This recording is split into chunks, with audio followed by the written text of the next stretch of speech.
Hi friends, how are we doing today? How is everybody? We are back to my usual filming location, also known as my room. I was filming out in the living room for fun because my roommate was out of town. But honestly, I think the lighting is like a little bit better in here anyway. Especially as someone who doesn't have any lights, like any filming lights. My filming setup is literally the mic, a foldable lap desk, a phone tripod slash selfie stick that I got off the internet, and a thin box that it sits on. We are not high tech around here. Or more specifically, we are not high budget around here. But I hope you guys had a good start to your week. And I thought today we could read a new book. It's actually quite an old book, but not the oldest book I've read on this channel. I'm not sure exactly what year it was published, but I know it was published before 1935 because the author died in 1935. So this book is called Herland, and this is by Charlotte Perkins Gilman. If that name sounds familiar to you, it is because Charlotte Perkins Gilman is the author of the Yellow Wallpaper, which, maybe you read it for a high school English class, maybe you read it because you were like me and, very into that sort of thing. I believe I read it for a class in high school. I read it for a class my freshman year of college called Disabled Women's Life Writing, which was a fascinating class. I actually still have some books from that class, but this is not one of them. I can't remember where I got this. I believe it was just a find at a used bookstore, and I was like, wait, Charlotte Perkins Gilman is the author of the Yellow Wallpaper. So it's quite thin, so if people like it, we can definitely get through it.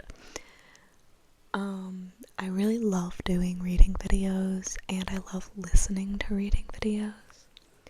But this one, it's Herland, and it's a lost feminist utopian novel by Charlotte Perkins Gilman. I'll read you the back so you can decide if you want to listen. On the eve of World War I, 3 American male explorers stumble onto an all-female society somewhere in the distant reaches of the earth. Unable to believe their eyes, they promptly set out to find some men, convinced that, since this is a civilized country, there must be men. So begins this sparkling utopian novel, a romp through the whole world of masculine and feminine as on target today, as when it was written 65 years ago. And this copy was published, it looks like, in 1979. So this copy is not new either. It looks like when it was published, it was $3.95. So this book is still from the male perspective, but I think it's very interesting knowing kind of who Charlotte Perkins Gilman was. I read this book years ago. I genuinely cannot remember anything in it. be going through this together. Chapter 1. A Not Unnatural Enterprise. This is written from memory, unfortunately. If I could have brought with me the material I so carefully prepared, this would be a very different story. Whole books full of notes, carefully copied records, first-hand descriptions, and the pictures. That's the worst loss. We had some bird's eyes of the cities and parks, a lot of lovely views of streets, of buildings outside and in, and some of those gorgeous gardens, and most important of all, the women themselves. Nobody will ever believe how they looked. Descriptions aren't any good when it comes to women, and I never was good at descriptions anyhow, but it's got to be done somehow. The rest of the world needs to know about that country. I haven't said where it was for fear of some self-appointed missionaries, or traders, or land-greedy expansionists will take it upon themselves to push in. They will not be wanted, I can tell them that, and will fare worse than we did if they do find it. It began this way. There were 3 of us, classmates and friends. Terry O. Nicholson, we used to call him the Old Nick with good reason, Jeff Margrave, and I, Van Dyke Jennings. We had known each other years and years, and in spite of our differences, we had a good deal in common. All of us were interested in science. Terry was rich enough to do as he pleased. His great aim was exploration. He used to make all kinds of a row because there was nothing left to explore now, only patchwork and filling in, he said. He filled in well enough. He had a lot of talents, great on mechanics and electricity, had all kinds of boats and motor cars, and was one of the best of our airmen. We never could have done a thing at all without Terry. Jeff Margrave was born to be a poet, a botanist, or both, but his folks persuaded him to be a doctor instead. He was a good one for his age, but his real interest was in what he loved to call the wonders of science. As for me, sociology is my major. You have to back that up with a lot of other sciences, of course. I'm interested in them all. Terry was strong on facts, geography, and meteorology, and those. Jeff could beat him any time on biology, and I didn't care what it was that they talked about, so long as it connected with human life somehow. There are a few things that don't. We 3 had a chance to join a big scientific expedition. They needed a doctor, and that gave Jeff an excuse for dropping his just opening practice. They needed Terry's experience, his machine, and his money. As for me, I got in through Terry's influence. The expedition was up among the 1,000 tributaries and enormous hinterlands of a great river, up where the maps had to be made, savage dialects studied, and all manner of strange flora and fauna expected. But this story is not about that expedition. That was only the merest starter for ours. My interest was first roused by talk among our guides. I'm quick at languages, know a good many, and pick them up readily. What with that and a really good interpreter we took with us, I made out quite a few legends and folk myths of these scattered tribes. And as we got further and further upstream, in a dark tangle of rivers, lakes, morasses, and dense forests, with here and there an unexpected long spur running out from the big mountains beyond, I noticed that more and more of these savages had a story about a strange and terrible woman-land in the high distance. Up yonder, over there, way up, was all the direction they could offer, but their legends all agreed on a main point, that there was this strange country where no men lived, only women and girl children. None of them had ever seen it. It was dangerous, deadly, they said, for any man to go there. But there were tales of long ago when some brave investigator had seen it. A big country, big houses, plenty people, all women. Had no one else gone? Yes, a good many, but they never came back. It was no place for men. Of that they seemed sure. I told the boys about these stories, and they laughed at them. Naturally, I did myself. I knew the stuff that savage dreams are made of. But when we had reached our furthest point, just the day before, we all had to turn around and start for home again. As the best of expeditions must in time, we three made a discovery. The main encampment was on a spit of land running out into the main stream, or what we thought was the main stream. It had the same muddy color we had been seeing for weeks past, the same taste. I happened to speak of that river to our last guide, a rather superior fellow with quick, bright eyes. He told me that there was another river. Over there, short river, sweet water, red and blue. I was interested in this, and anxious to see if I had understood. So I showed him a red and blue pencil I carried, and asked again. Yes, he pointed to the river, and then to the southwestward.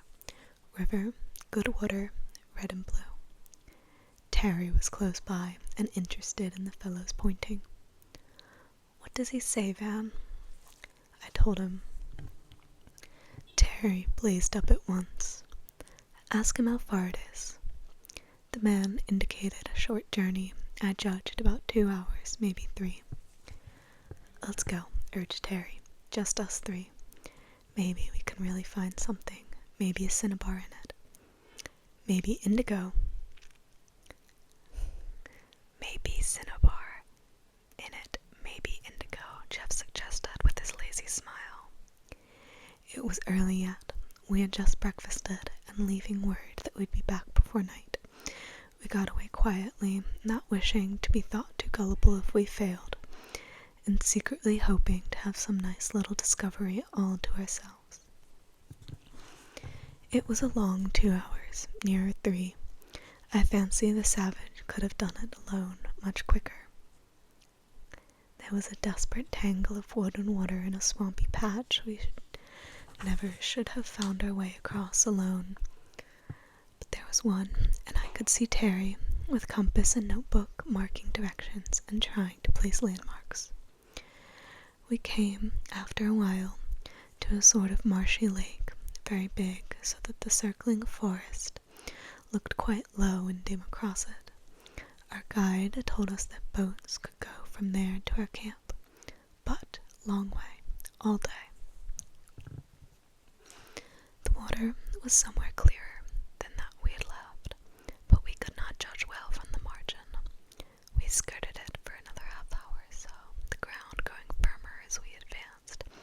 Presently we turned the corner of a wooded promontory and saw a quite different country, a sudden view of mountains steep and bare. One of those long easterly spurs, said Terry appraisingly, maybe hundreds of miles from the range. They crop out like that. Suddenly we left the lake and struck directly toward the cliffs.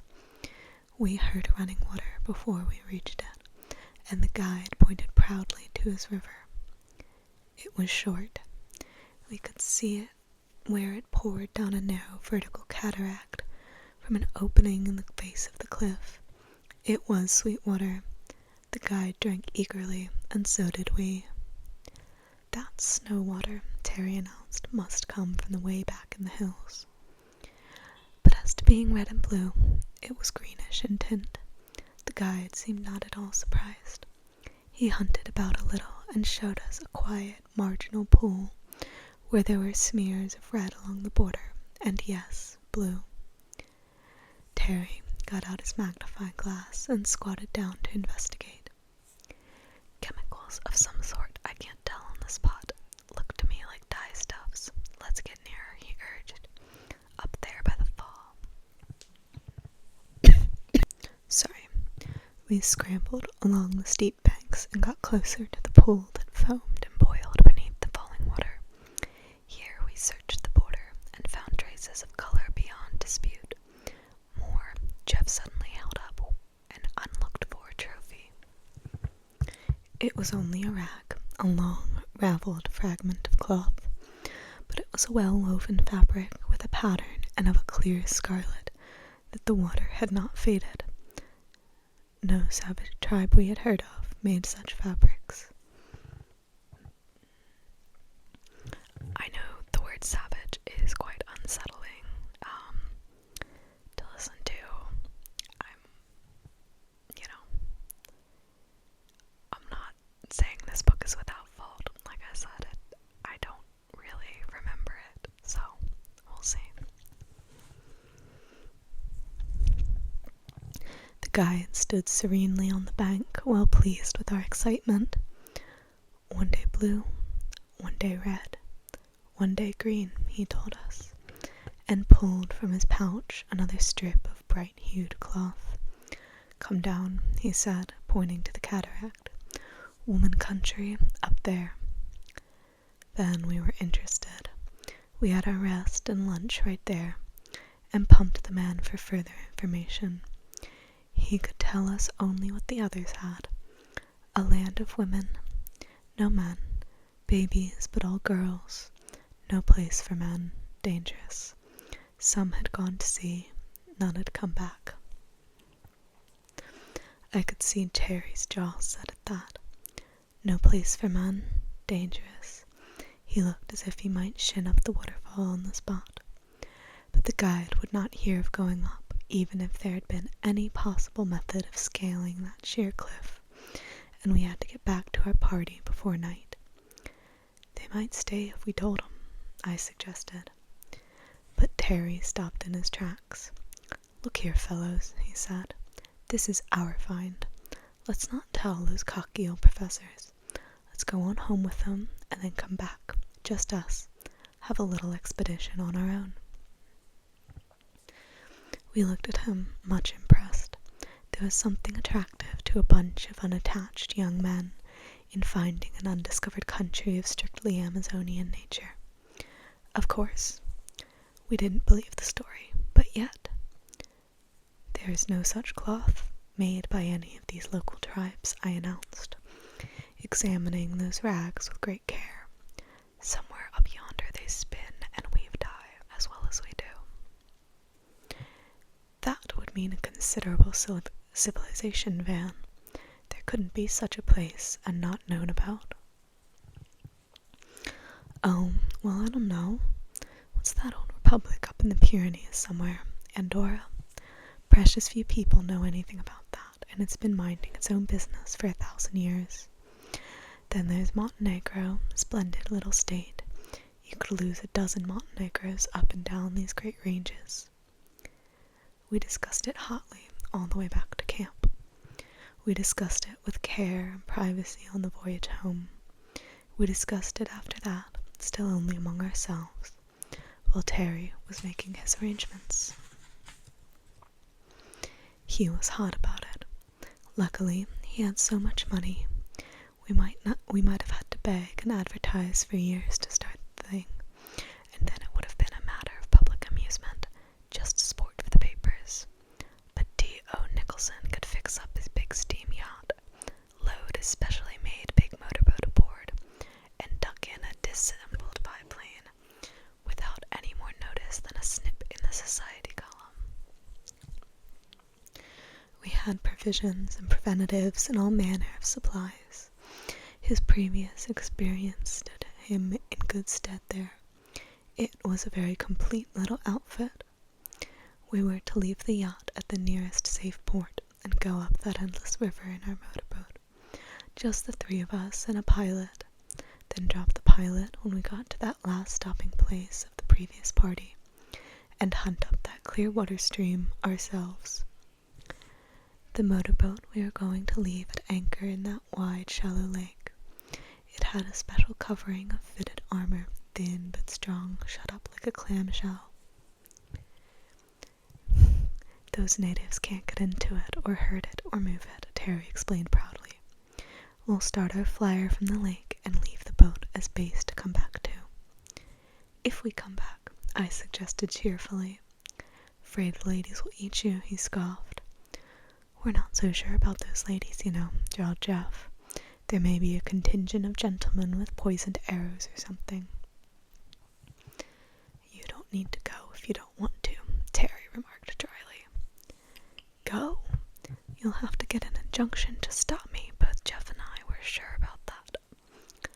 But we did have our differences of opinion all the long way. An ocean voyage is an excellent time for discussion. Now, we had no eavesdroppers. We could loll and loaf in our deck chairs and talk and talk. There was nothing else to do. Our absolute lack of facts only made the field of discussion wider. We'll leave the papers with our consul where the yacht stays, Terry planned. If we don't come back, say in a month, they can send a relief party after us. A punitive expedition, I urged. If the ladies do eat us, we must make reprisals. They can locate that last stopping place easy enough, and I've made a sort of chart of that lake and cliff and waterfall. Yes, but how will they get up? Asked Jeff. Same way we do, of course. If 3 valuable American citizens are lost up there, they will follow somehow. To say nothing of the glittering attractions of that fair land. Let's call it Feminesia, he broke off. You're right, Terry. Once the story gets out, the river will crawl with expeditions and the airships rise like a swarm of mosquitoes. I laughed as I thought of it. We've made a great mistake not to let Mr. Yellow press in on this. Save us, what headlines? Not much, said Terry grimly. This is our party. We're going to find that place alone. What are you going to do with it when you do find it, if you do? Jeff asked mildly. Jeff was a tender soul. I think he thought that country, if there was one, was just blossoming with roses and babies and canaries and tidies and all that sort of thing. And Terry, in his secret heart, had visions of a sort of sublimated summer resort. Just girls, girls, and girls. And he was going to be, well, Terry was popular among women, even when there were no other men around. Even when there were other men around. And it's not to be wondered that he had pleasant dreams of what might happen. I could see it in his eyes as he lay there, looking at the long blue rollers slipping by and fingering that impressive mustache of his. But I thought then that I could form a far clearer idea of what was before us than either of them. You're all off, boys, I insisted. If there is such a place, and there does seem to be some foundation for believing it, you'll find it's built on a sort of matriarchal principle, that's all. The men have a separate cult of their own, less socially developed than the women, and make them an annual visit, a sort of wedding call. This is a condition known to have existed. Here, just as survival. They've got some peculiar isolated valley or tableland up there, and their primeval customs have survived. That's all there is to it. How about the boys? Jeff asked. Oh, the men take them away as soon as they are 5 or 6, you see. And how about this danger theory all our guides were so sure of? Danger enough, Terry, and we'll have to be mighty careful. Women of that stage of culture are quite able to defend themselves and have no welcome for unseasonable visitors. We talked and talked, and with all my airs of sociological superiority, I was no nearer than any of them. It was funny, though, in the light of what we did find, those extremely clear ideas of ours to what a country of women would look like. It was no use to tell ourselves and one another that this was all idle speculation. We were idle, and we did speculate, on the ocean voyage and the river voyage, too. Admitting the improbability, we'd begin solemnly and then launch out again. They would fight among themselves, Terry insisted. Women always do. We mustn't look to find any sort of order and organization. You're dead wrong, Jeff told him. It'll be like a nunnery under an abbess, a peaceful, harmonious sisterhood. I snorted derision at this idea. Nuns indeed. Your peaceful sisterhoods were all celibate, Jeff, and under vows of obedience.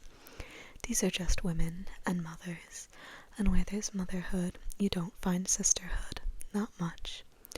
No, sir, they'll scrap, agreed Terry. Also, we mustn't look for inventions in progress. It'll be awfully primitive. How about that cloth mill, Jeff suggested. Oh, cloth. Women have always been spinsters. But there they'll stop, you'll see.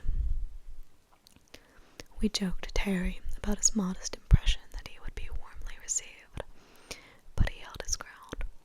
You'll see, he insisted. I'll get solid with them all, and play one bunch against the other. I'll get myself elected king in no time. Whew! Solomon will have to take a back seat. Where do we come in on that deal? I demanded.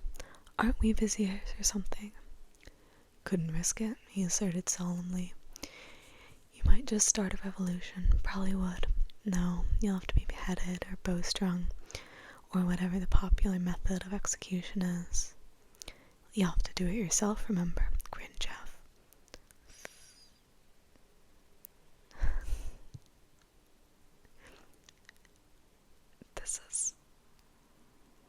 Sorry.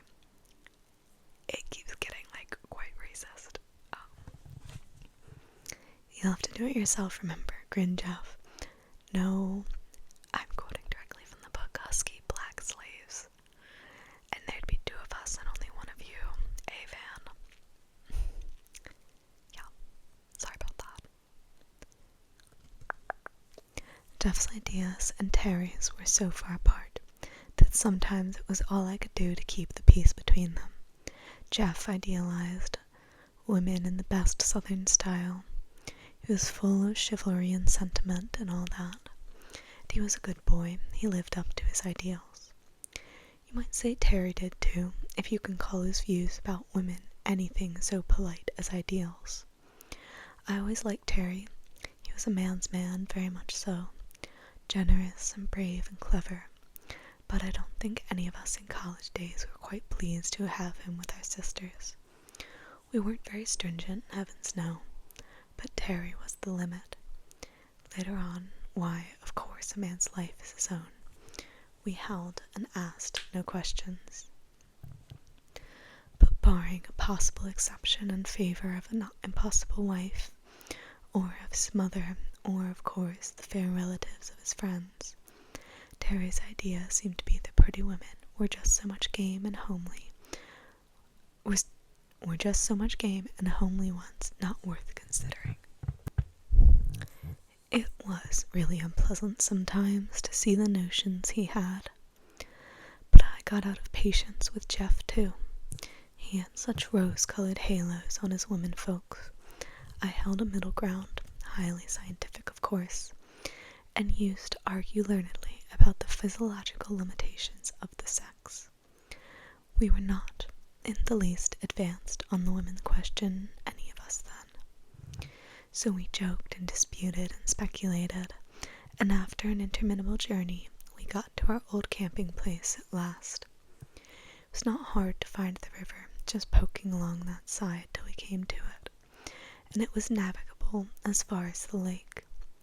When we reached that and slid out on its broad, glistening bosom, with that high, gray promontory running out toward us, and the straight white fall clearly visible, it began to be really exciting.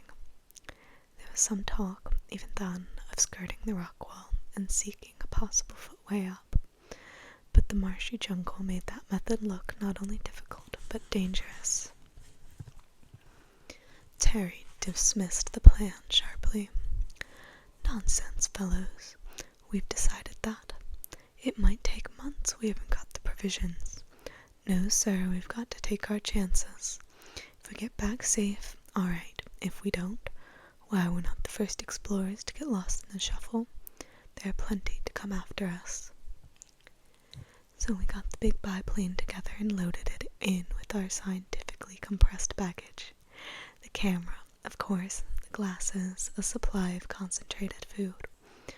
Our pockets were magazines of small necessities, and we had our guns, of course. There was no knowing what might happen. Up and up and up we sailed, way up at first to get the lay of the land and make note of it.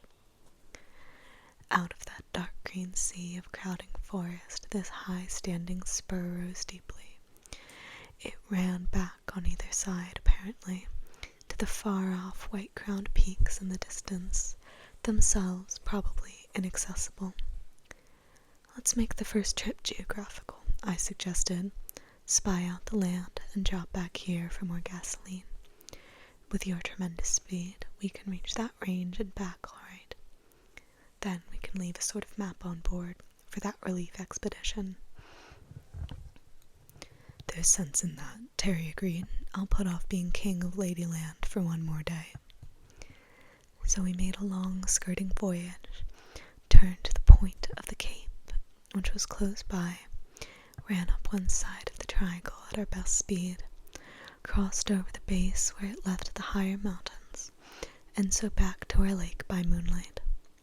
"It's not a bad little kingdom," we agreed when it was roughly drawn and measured. We could tell the size fairly by our speed, and from what we could see of the sides and that icy ridge at the back end, "It's a pretty enterprising savage who would manage to get into it," Jeff said.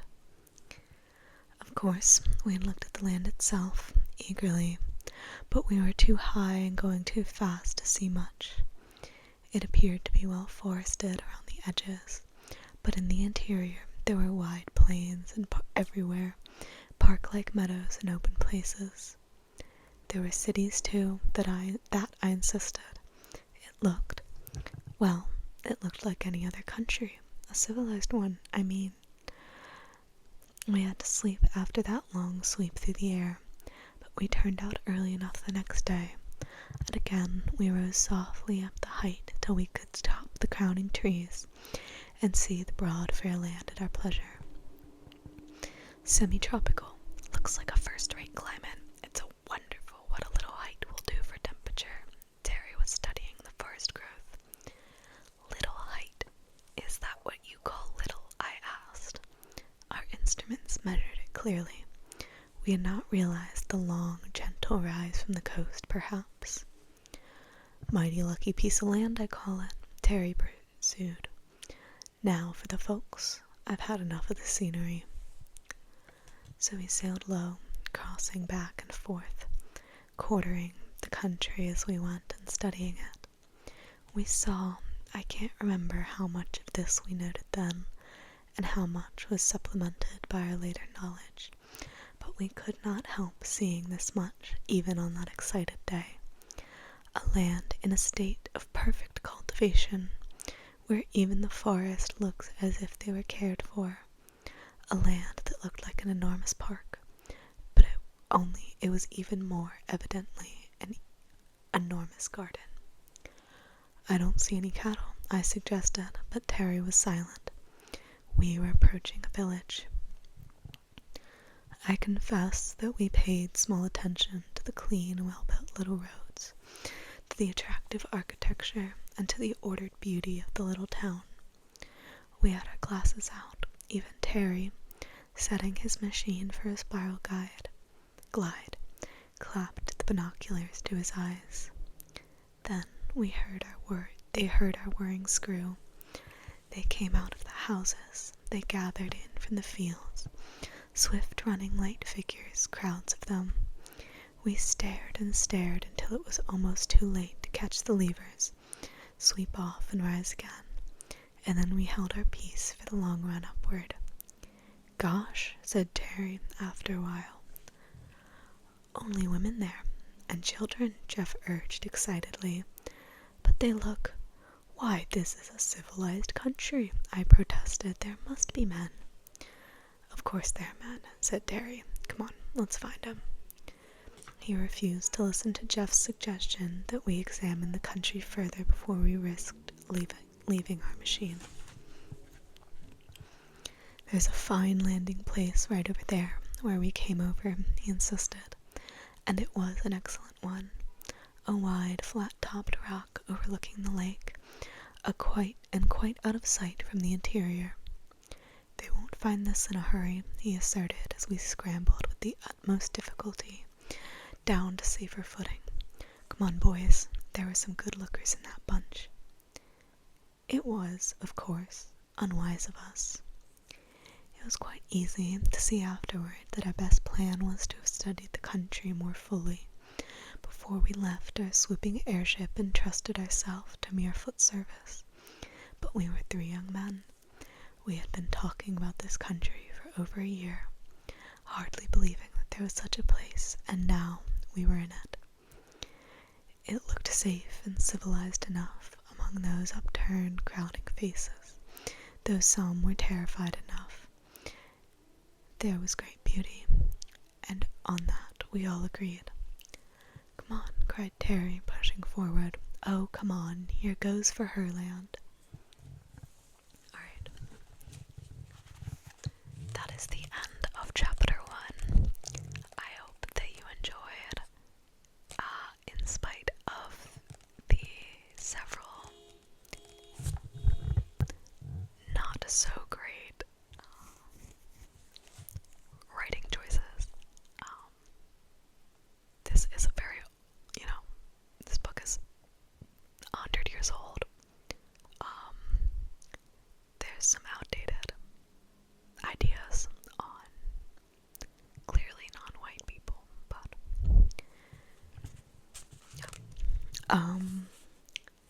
I think this might be an interesting read if we continue. I would like to at least read chapter 2, Meet the Women of Herland. But if after that people aren't vibing with it, I'll reconsider. But I hope that you have a great afternoon, evening, morning, whatever. And I will see you next